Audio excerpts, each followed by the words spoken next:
скажите, вот стороны сегодня просили, чтобы процесс перенесли, либо сделали онлайн, ну, в связи с там, что ездить не могут, здоровье у некоторых плохое. Вот что вы по этому поводу думаете? Что почему-то суд твердо стоит? Суд, я не знаю, почему твердо стоит. Это позиция суда, мы не можем комментировать позицию суда.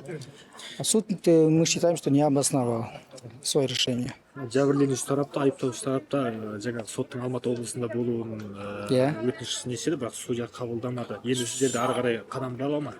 Біз енді өтініш хат, бізде мысалы қанша жәбірленуші қаншама өкілі бар, соншама рет өтініш хат бере аламыз.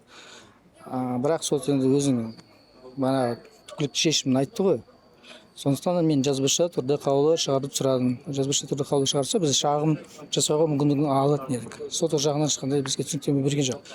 Онлайнда да бас тартты және Алматы қаласында қылмыстық істер жөніндегі мамандандырылған аудандық сотта, яғни Қаскелең ғимаратында өткізуге бас тартты.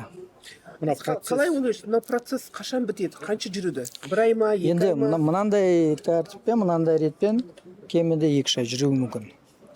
Мына процесс кезінде жәбірленуші тараптан 2 адамның жағдайы нашарлады. Енді осыған қатысты сіздер онлайнға ауыстыру жағын Жоқ, бізге онлайн ауыстыру жағынан сот рұқсат етпеді, бірақ сот жәбірленушілердің өздерін қатысуынсыз өткізуге рұқсат берді. Яғни біз тиісті жазбаша түрде өтініш хат түсіреміз. Қажет жағдайда ғана ол жәбірленушілер келеді сотқа.